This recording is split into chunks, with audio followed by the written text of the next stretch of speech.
আমাৰ চৰাইদেউ জিলাৰ এই বিমলাপুৰ চৰাইপুং অঞ্চলত এখন ৰাজহুৱা খেলপথাৰত যি গোৰ্খা জনগোষ্ঠীয়ে গোৰ্খা ছাত্ৰ সন্থাৰ উদ্যোগত যি তিহাৰ বিদায় সমাৰোহ অনুষ্ঠিত কৰিছে তাৰ কাৰণে মই প্ৰথমেই উদ্যোক্তাসকলক মই ধন্যবাদ দিছোঁ। যিহেতু আজি এই অনুষ্ঠানটো অকল গোৰ্খা জনগোষ্ঠীয়ে যে পাতিছে সেইটো বুলি আমি নেভাবোঁ, কাৰণ আজি এই অনুষ্ঠানত আমাৰ অসমখন যে বিভিন্ন জাতি জনগোষ্ঠীয়ে বসবাস কৰা এখন ৰাজ্য সকলোৱে জানে। আজি প্ৰত্যেকটো জনগোষ্ঠী সংগঠনৰ নেতাসকল আজি এই অনুষ্ঠানত উপস্থিত আছে।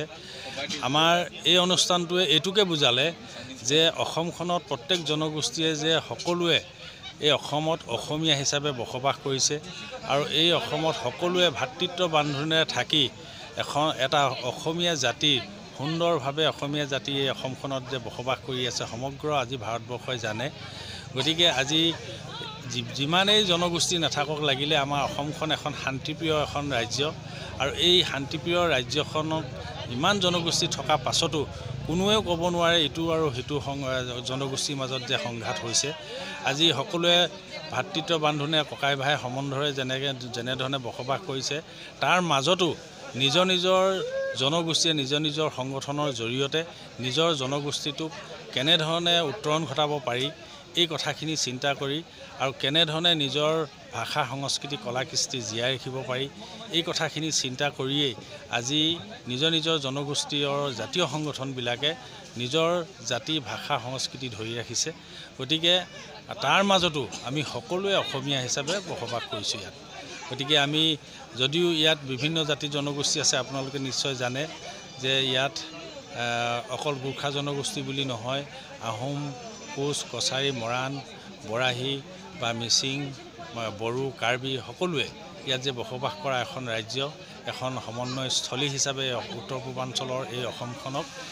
দুৱাৰমুখ বুলি কোৱা হয়, আৰু তাতেই সকলো জনগোষ্ঠীয়ে বসবাস কৰা এখন ৰাজ্য। গতিকে আজি সকলোৱে আমি থাকি নিজৰ জনগোষ্ঠীয়ে নিজৰ ভাষা সংস্কৃতি জীয়াই ৰাখিও অসমীয়া জাতিটো আৰু অসমীয়া ভাষাও জীয়াই ৰাখিবলৈ সক্ষম হৈছোঁ। আমাৰ চৰাইদেউ জিলাৰ এই বিমলাপুৰ চৰাইপুং অঞ্চলত এখন ৰাজহুৱা খেলপথাৰত যি গোৰ্খা জনগোষ্ঠীয়ে গোৰ্খা ছাত্ৰ সন্থাৰ উদ্যোগত যি তিহাৰ বিদায় সমাৰোহ অনুষ্ঠিত কৰিছে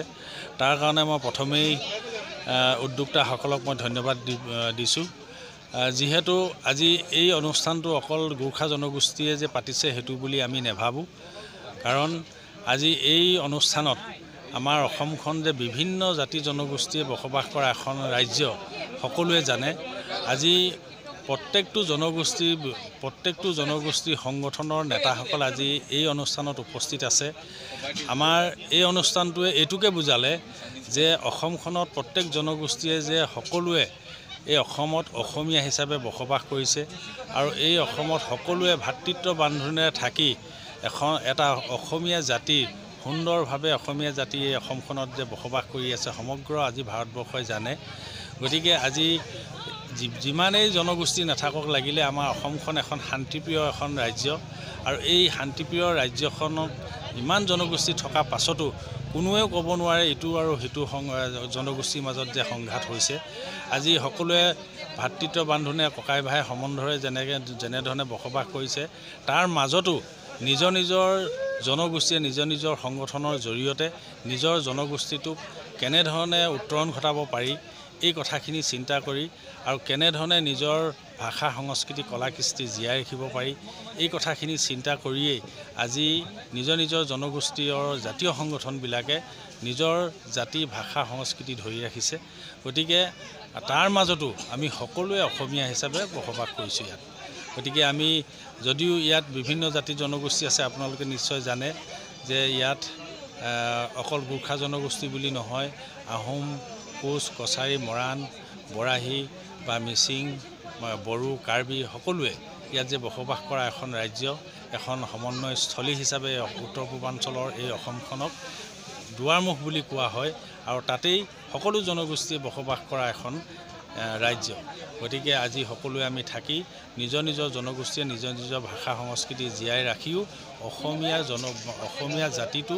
আৰু অসমীয়া ভাষাও জীয়াই ৰাখিবলৈ সক্ষম হৈছোঁ যিকোনো খবৰৰ বাবে যোগাযোগ কৰক 70901730 অথবা 7099017990 নম্বৰত